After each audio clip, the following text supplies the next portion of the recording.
Hey, how's it going? My name is Acosta. I'm the head wrestling coach at Life University. I've been at Life University for the past 9 seasons, coming up to my 10th season. And since I've been there, we have some success.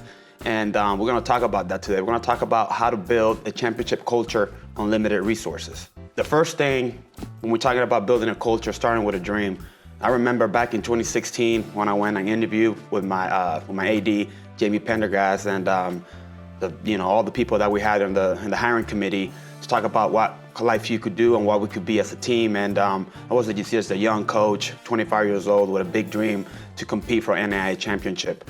In the beginning, obviously, it was a rocky start, but as I started to network, meet the right people, and get the right mentorship, we ended up becoming to one of the most consistent competitive teams in the NAIA. So like I said, everything starts with a dream. I came in, I had my 5 to 10 year plan, and then with that plan, we were able to accomplish the things that was planned. We had small goals, yet it ended up becoming a big thing. At LifeU, I like to tell myself, I use this word named Kaizen, which basically means small improvements, especially when it comes to goals. Sometimes when we become coaches or we're in business or in life, we make our goals so big that it's really hard to obtain, right? So when you do Kaizen and you just do a little bit of things at a time, it allows you to work, focus, and still accomplish those big goals. So always starts with a dream. Another thing to think about is that when you're developing a championship program, you need a championship budget, right? It's really extremely difficult to compete, to travel, get gear, do the things that you want to do.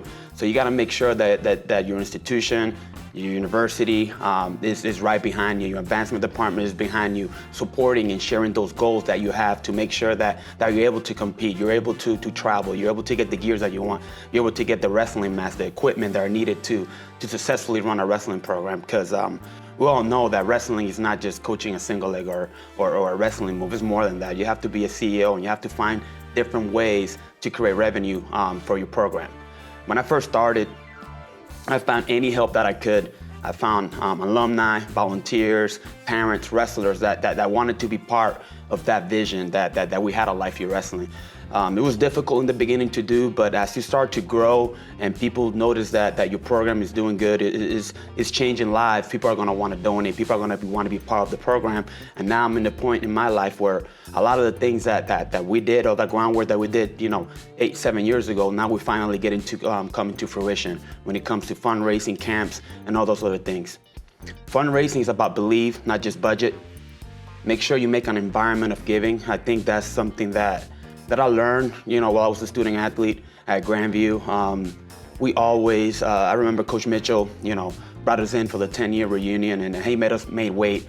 Basically, we had to donate to Grandview Wrestling, depending on the weight class that you are, you're gonna donate that. So doing that created a kind of like a feel to feel good to donate. So every year, even though I compete against Grandview and whatever, it's not about my ego or if I want to beat them as a coach. It's about doing what's best for that program and the kids that are there. So creating an environment of giving is extremely important, especially when you want to build a championship culture.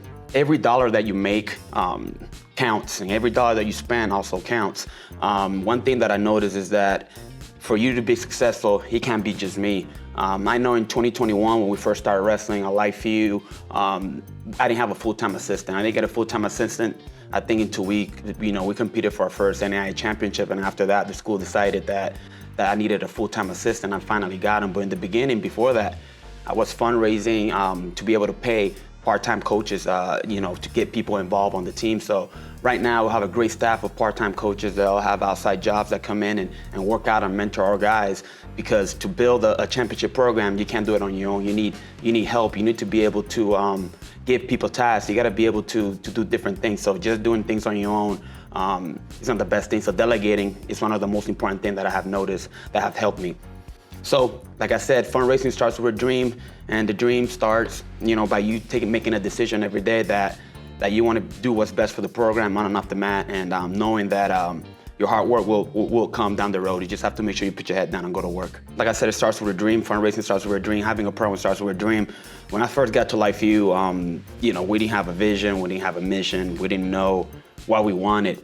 And the first thing I did was make sure to think about my coaching philosophy and what I stand for as a, as a coach, as a mentor, for my wrestling program. So at LifeU, we have this philosophy of lucha, which basically means, struggle. It means overcoming adversity. And we have this theme or this icon that we like to use. It's a palm tree. Palm tree to me is one of the most powerful, trees in the world for the fact that when I grew up in the Dominican Republic, I remember seeing palm trees get destroyed, get battered by hurricanes or big storms, and you see them just getting destroyed and getting almost down to the ground. But as you see times goes up, they will come back up. They arise from their ashes, kind of like a phoenix, and they're back up, showing their beautiful, leaves and everything. So for us, for lucha, palm tree basically is a testament of being flexible and overcoming adversity. In life, if you're like one of those big trees that you can find in California, I think it's sequoia trees, they're so big that being so big, it makes it easy to break. However, the palm tree doesn't break, they bend and they are flexible. So in life, in business, and in coaching, you have to be able to adapt like a palm tree, or you gotta be able to overcome adversity like a palm tree and be able to rise the next day for the next storm. Because, like we all know, life is a metaphor of wrestling. Wrestling is a metaphor of life. So if you're not able to overcome obstacles as a coach, as a student athlete, how are you gonna be able to develop a championship culture or a championship program? You have to, have a white belt mentality and be able to learn from your mistakes and keep moving forward. So going back to the vision that we have at Life University, lucha is a Spanish word meaning struggle, fight, and overcoming adversity, and it defines our lifestyle on and off the mat. Like I talked about, at the palm tree, we bend, but we never break. LifeU, our mission, as for me, my coaching staff, is we want to make sure that we're using wrestling as a tool of transformation. It shapes who we are, it shapes our discipline, it changes everything that we do. So with wrestling, for us, we want wrestling as an avenue for our guys to be able to get a college degree or compete for a national title. That's what we do at LifeU. We're gonna compete, you're gonna get a graduate, and you're also gonna compete for a national title. And at LifeU Men's Wrestling, we also believe, Life University's lasting purpose, which is to give, to do, to love, and to serve. So if you have a student athlete and you tell them your vision, your mission, and what we stand for, that's the most important thing, because it's easy to lead once everybody knows the values and what we stand for. Limited resources, unlimited potential. When I got the job, I could have easily played. We didn't have a lot of things. We didn't have a wrestling room. We used to roll mats every day. And it was tough, it was difficult, but yet my team was able to compete at a high level doing that. I'm from the Dominican Republic, where you grow up and you don't have a lot of things. I remember playing baseball, which is with a stick and baseball caps, because we didn't have money to buy balls or a bat. So I had the mentality that I have to go out and hustle and get what I wanted, regardless of my environment, regardless of what's going on. So I never had the attitude like, why poor me? The mentality that has like, oh, this is what we got and this is what we're gonna do and this is how we're gonna win, regardless of what we have or what we don't have. So having that mentality, that growth mentality, allows you to continue to move forward regardless of what's going on in your environment. We couldn't get a wrestling room, but guess what? We could control how hard we train every time we had the wrestling match. So it's kind of like a way for you to make a shift on your mind, because if you make excuses just because you don't have this and that, or the old school is doing this and that, and you're playing comparison games, that's a trap of just being unhappy. Never play comparison. You're never gonna be like the other team. You gotta make it big where you're at. And like I said, limited resources and limited potential comes with this. The goal at Life University is to give every student athlete a meaningful student athlete experience. That's one thing that my AD, Jamie Pendergast, talks about all the time. It's not about me, it's not about how I did as a wrestler, it's about what I could do for my athletes on my team right now. We want to give them a meaningful student-athlete experience where they're going to learn how to be leaders, they're going to learn how to be good husbands, they're going to learn how to be positive members of our community, because that's what really coaching is. Yes, I want to win, I want to compete at a high level, but at the end of the day, it's about protecting my wrestlers' experience. Like I said before, make it big where you're at. If you're at a certain institution and you're looking at every other job, every time something comes up, it's hard to really make it happy and make it big where you're at. The grass is not always greener, but do know that if you put your head down and you go to work, those things that you want to accomplish at that institution that you're at right now is probably one of the most important things. You do not want to leave where you're at without leaving truly a true stamp of what you could have done. Make sure you buy into yourself, bet on yourself, and put your head down and go to work. Another thing that's big when we're talking about limited resource and unlimited potential, get to know your institution. Learn what you can and cannot do. For example, at LifeView, I got really, really close with the advancement department, which is they're the people that have to deal with all the fundraising and every activity on campus. Next thing you know, every year we do one of the biggest fundraisers where we fundraise each season at least $20,000 to $35,000 by doing a 100-minute marathon. I wouldn't have been able to do this if I didn't really get with the advancement department at Life University. Another thing that we do at Life University is our sports psychology department at LifeView. I started teaching sports psychology and I got really close with the professor, especially Dr. Michael Amos, and we have a mindset coach right on campus. We're using the psychology department to develop our athletes to be the best that they could be on and off the mat. So that's a resource that a lot of schools have. Teachers want to help. They want to step in and help you in whatever you need. However, you have to go and find them.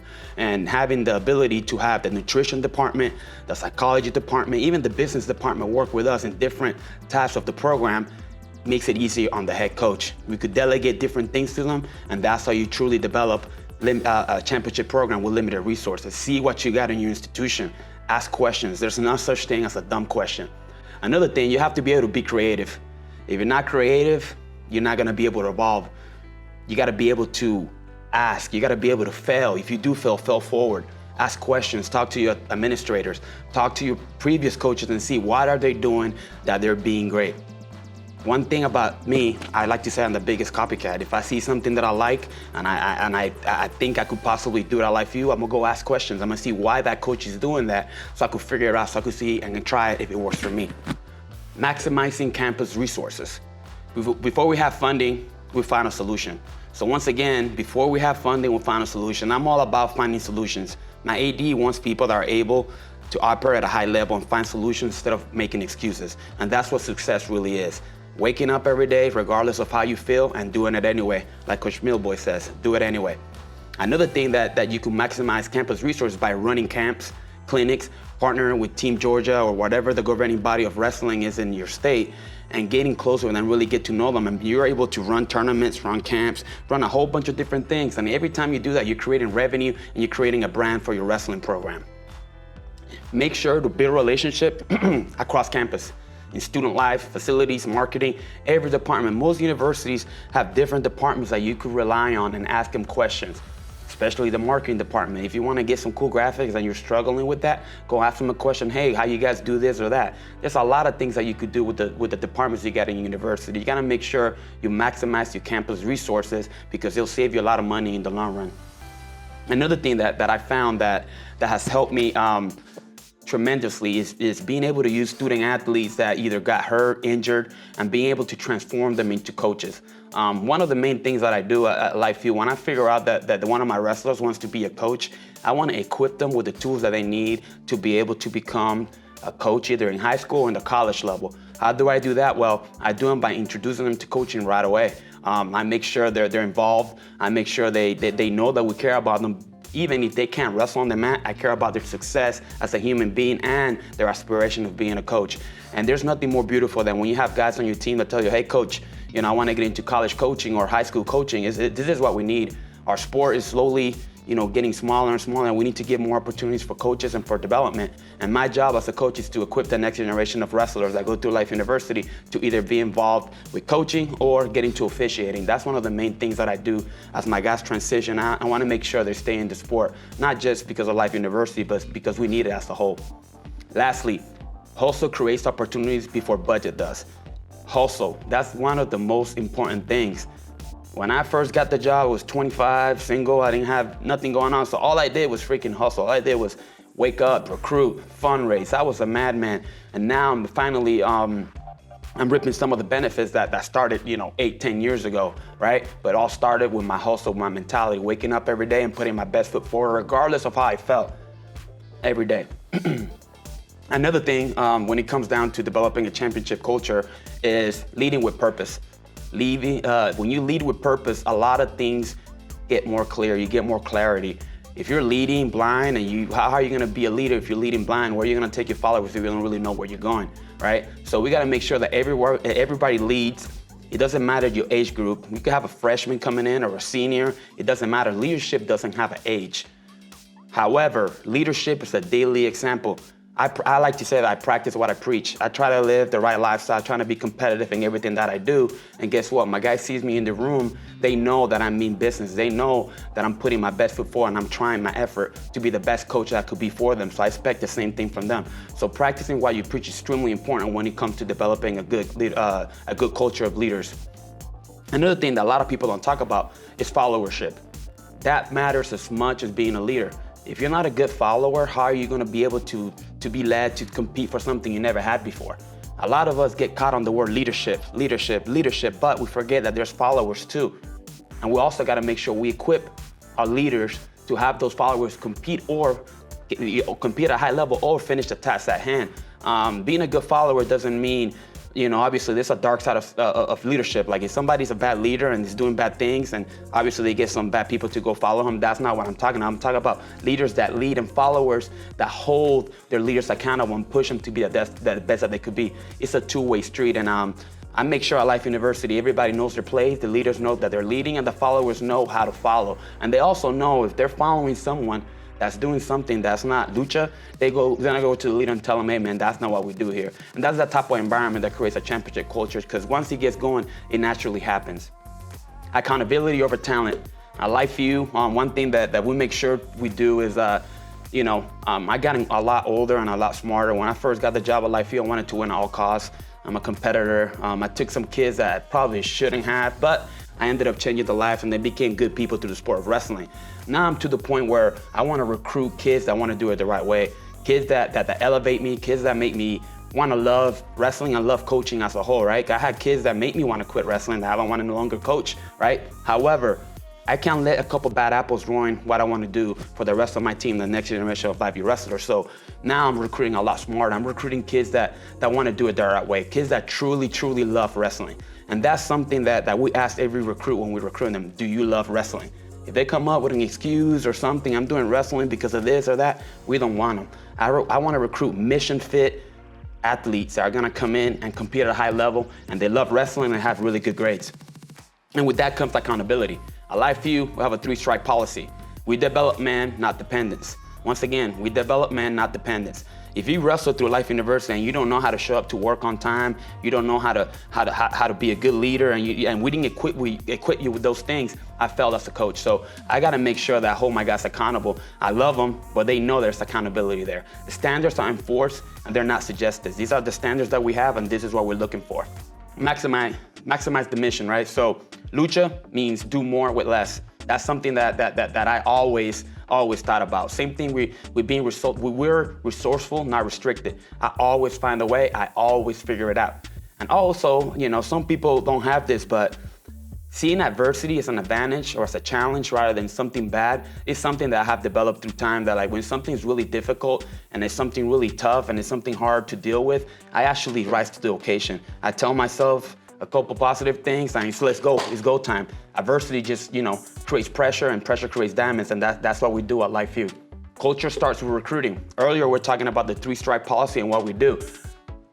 The culture that you want to build starts with who you recruit, right? And also who you recruit could either make your team better or they could also make your team bad. So, like I said before, we got to recruit mission fit athletes, not just talent.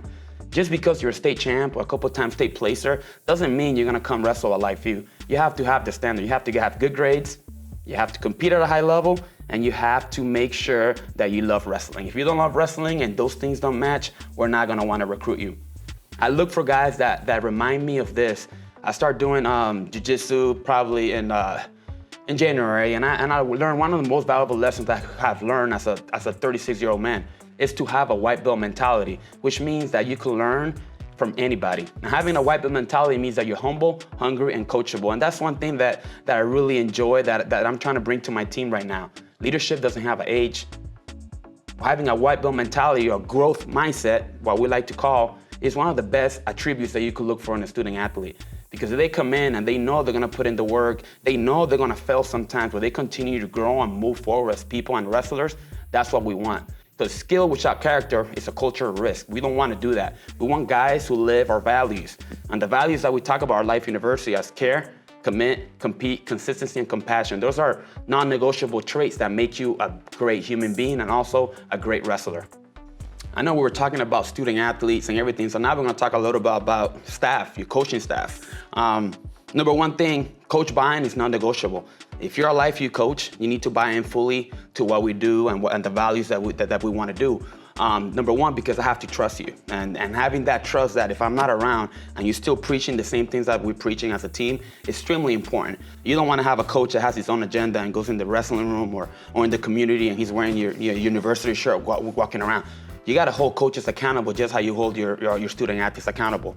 Because at the end of the day, yeah, they're coaches, but it's the brand, it's the program that you're taking care of. So culture, you cannot fake. You cannot fake culture. That's one thing that I have learned over the years. You cannot fake culture, and that includes student athletes, that includes coaches.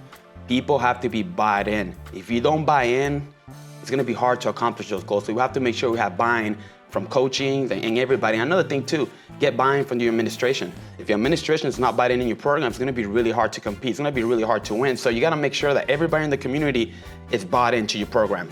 Another thing, coaches must live the lucha values. Like I said, care, commit, compete, consistency, compassion. Those are the core values of our program, and you have to live it if you want to be a Life University wrestling coach or you want to be part of the program. If you can't do any of those things, it's a non-negotiable. You will not be part of the coaching staff, and you have to make sure that you're extremely careful who you bring around your kids.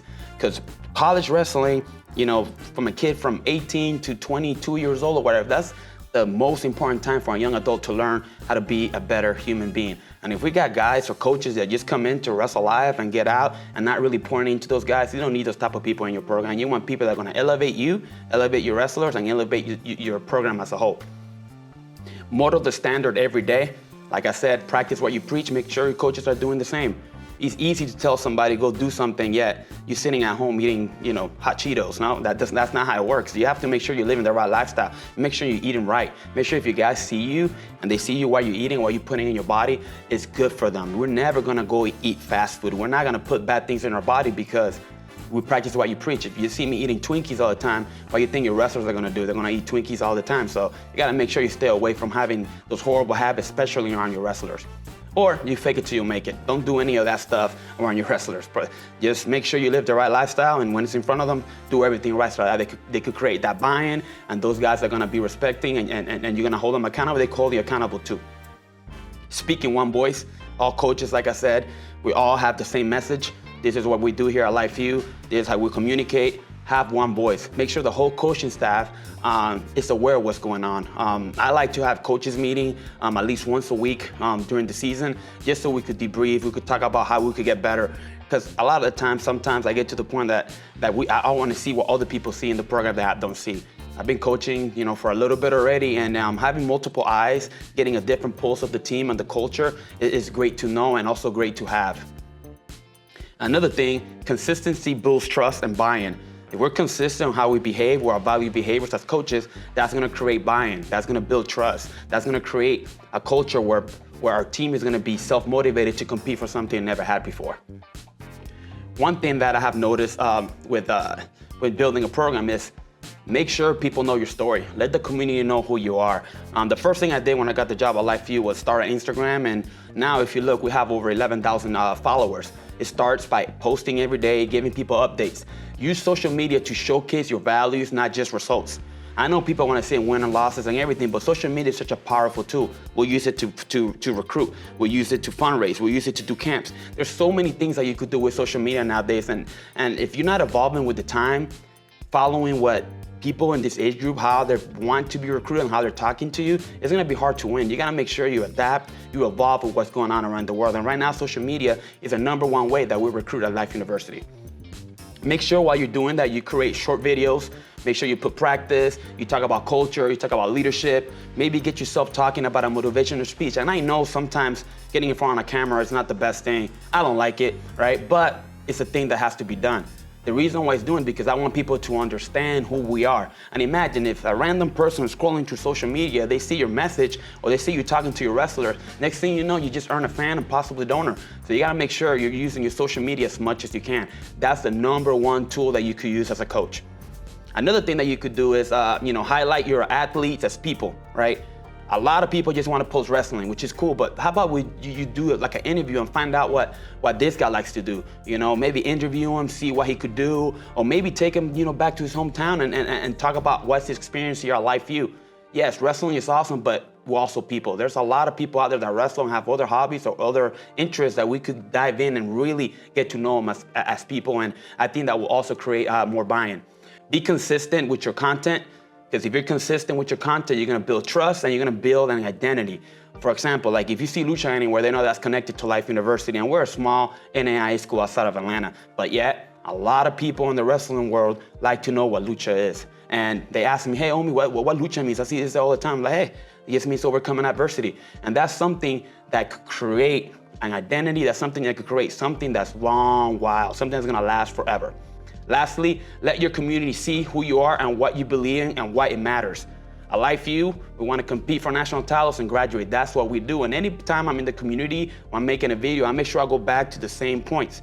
We want to graduate, we want to compete at a high level. That's what Lucha is. Another thing that took me a while to learn is you got to learn how to fail, right? But you got to learn how to fail forward. I made a lot of mistakes in my coaching career, yet I'm still learning, I'm still adapting, and I make sure I don't do my mistakes again. When it comes to failing forward, you gotta make sure that failure isn't the end. It's how you respond that defines you. If you fail at something and you just put your head down and quit, you're not gonna get better from it. And also, why are you gonna be teaching your student athletes? Failing forward is one of the most important things that we could do as a coach because it develops that growth mindset, right? That white belt mentality we're talking about. Learn how to fail, learn how to ask questions so it doesn't happen again. The question is, like I said, if you fail, it's not the end. It's how you respond to that failure is what really defines you as a coach, as a mentor, as a CEO of your wrestling program. You gotta make sure you fail forward. Teach athletes to reflect, reset, and keep showing up. In practice, I'm sure if your wrestler is not doing well in practice and you had a bad practice, are you just gonna let them go home and be all sad, right? You're gonna tell them, hey man, reset. You know, reflect and keep showing up. It's the same thing for coaches, it's the same thing for the culture, right? We gotta make sure we have accountability. We gotta make sure that we always show up and put our best foot forward. Failing forward is something extremely important in collegiate coaching or in anybody in business, right? There's a lot of businesses that start and they quit right before they're about to make the biggest gains of their life. So it's the same thing when it comes to coaching. Losing with integrity builds more. Losing with integrity builds more than winning with ego. And there's something that I have struggled a little bit because I was a competitor and I just wanted to win. But you gotta realize, when you're out there competing, you also destroying somebody else's dream, right? And we have to be aware of that, and we have to make sure that when we win, we lose with grace, and we also lose with grace because we're taking an opportunity from somebody else. And I know wrestling is a tough, macho sport. I just want to beat you, but as I have grown to be a coach, we have to be thankful for the competition that we have. We gotta be thankful for the other guy across the mat that we shook hands with. Yet, yes, I want to compete, I want to win, but win and lose with grace. I think that's one of the most important things that we could do when you fell forward. You lost, hey man, shake hands. If you have to do anything, go outside, reflect, reset, and come back and show up, because that's what truly life entails, overcoming adversity. Every setback is a setup for stronger leadership. If I tell you guys the setbacks that I have as a young coach when I was 25, I went through some crazy stuff, but yet that never put a lid on my success. I always believed that I was gonna compete at a high level because that's what I believed in, right? So some people might have thought I was crazy taking Life University and doing things, but guess what? I believed it. And I still to this day believe that we're a competitive program and we're gonna get something we never had before. I don't know when, but we're gonna keep reaching and keep climbing because that's who I am and that's our identity and that's what Lucha truly is. What legacy are you building?